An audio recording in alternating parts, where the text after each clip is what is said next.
Hi, good morning, good afternoon, or good evening from whatever part of the world you're tuning in from. My name is Tracy Nauber, and I am your English expert for the IELTS exam. Yay!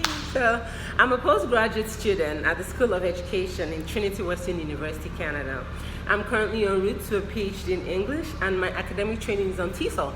That's teaching English to speakers of other languages just like yourself. I used to mark the IELTS exam at the British Council, and my daily nuggets are designed to tell you some of the things that I failed candidates for.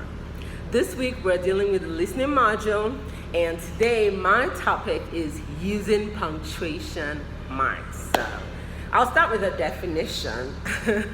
I hope that you understand how important punctuation marks are, because they are markers that define the type of meaning you're trying to convey when you write or when you answer questions in the IELTS exam. Punctuation marks are symbols that are used to aid clarity and comprehension of written language.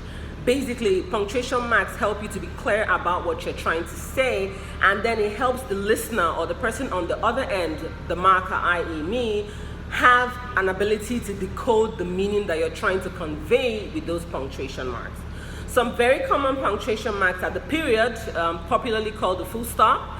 You also have the comma, which is just at the lowest end of the word. You have the question mark, which denotes that you're asking a question, trying to find something out. You have the exclamation point that denotes surprise, shock, or just plain downright wow. You have the apostrophe, which is at the topmost part of the word to the right. You have the quotation mark that infers when you're quoting somebody word for word to say that they said this or they said that. And then you have the hyphen, of course, which is a dash that is just at the middle of the word towards the left, towards the end, towards the right end of the word. You also have the semicolon, which is one of my favorites. Most times when I write, I like to incorporate the semicolon. Somehow, personally, I love long sentences, and I use the semicolon to break them down so that my meaning is not lost as I'm writing so long. So these are some of the examples of punctuation marks that you can use when you answer questions in the IELTS exam, or generally when you encounter the English language.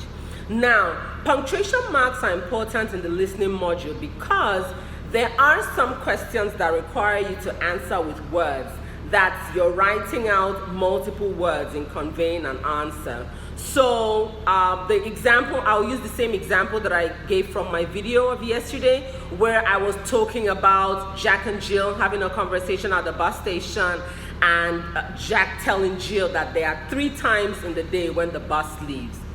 If the listening module question asks you, what are the times in the day when the bus leaves the station?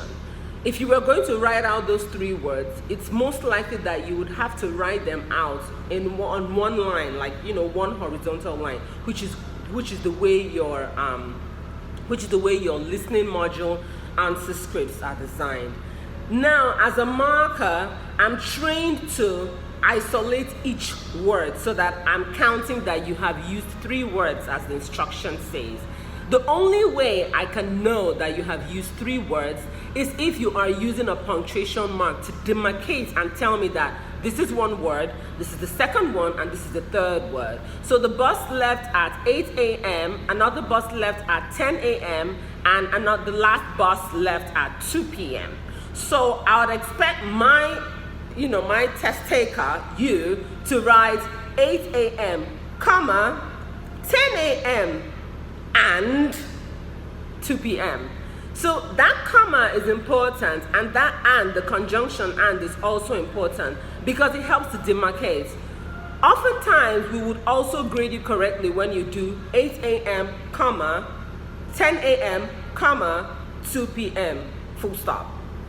So when you are writing more than 1 word in responding to a question, or when we've asked you to use a phrase to answer a question, please make sure that you are putting your punctuation marks right there. I keep on, in all my videos, you see that I'm not generally focusing on training you to ace the IELTS exams by giving you answer, question. While I marked the exams, I saw that a lot of candidates who would have easily gotten a band score of 8 or 9 were people who got a band score of 5 or 6 because they had certain little mistakes cuts across all 4 modules. Like things like the punctuation mark, things like not spelling words correctly, things like missing out on the format, whether we told you to write the numbers as digits or with alphabets. Those little things, they can add up. You know how they say droplets of water make an ocean?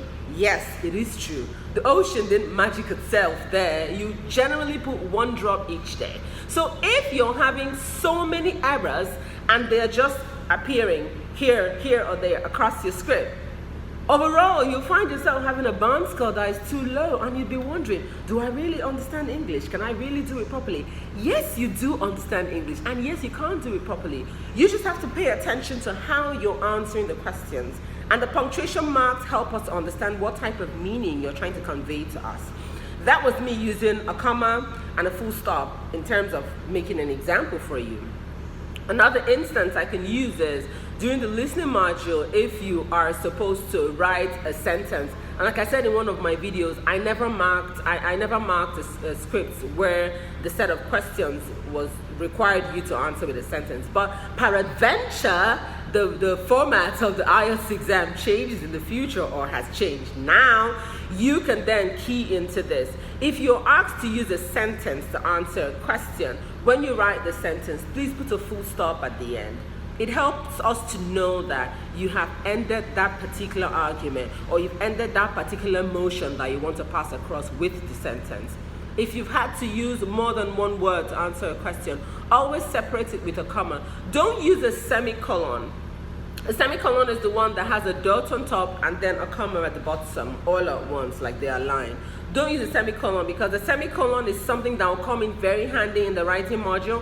And when I start making my videos for the writing module, I'm going to thoroughly expand how the semicolon can help you ace or fail your writing module. So do not focus on the semicolon when you're answering questions in the listening module, because the listening module is more of multiple choice question answers. So when we tell you to write out an answer in words or in a phrase, you can use punctuation marks like the full stop, the comma, the apostrophe can work well if you're writing your answer as a noun that has a possessive case. So something like Tracy's bag. Tracy apostrophe, on top of there, and then S, then a space bag. So Tracy's bag, you'd have to use an apostrophe. If you just write Tracy's bag with no apostrophe, honey, even if you got the answer correct, because it did not denote a possessive case to that noun, I would have to fail you. I'm sorry. So you need to use a question mark if the question is telling you what question did Jill ask Jack. Maybe Jill asked Jack, what time does the bus leave? If you're asked to reproduce that question again, when you're supposed to write the question, you have to say, what question did Jill ask Jack? You then say, Jill asked Jack, what time does the bus leave the station? You must put the question mark right there so that we know that you understand it's a question. Punctuation marks are a great way of conveying meaning when you use a language, especially when you use a second language like English. It helps us to know where you're making a pause in your thought process. It helps us to know if you understand when someone is asking a question so that you can respond. It helps us to know when you understand that it's time to communicate an idea and leave it at there. So a sentence with a full stop is just an idea, it's a statement of fact, that's it. So when you mix all of these punctuation marks in the right manner, it helps the IELTS testers to understand how you're able to use the language. And this is what the IELTS is going for. It's helping to test your ability to understand, process, use, and thoroughly explore the English language. So I hope that you definitely remember that term. Wow, how time flies, almost 10 minutes. So I had a great time making this video. I hope you had a great time watching it. Remember that we are social. We are English expert for IELTS, cut across all social media, and I hope that you follow us, subscribe to the channel, and that you participate in all of our videos and live events. Thank you so much for tuning in, and see you tomorrow. Bye.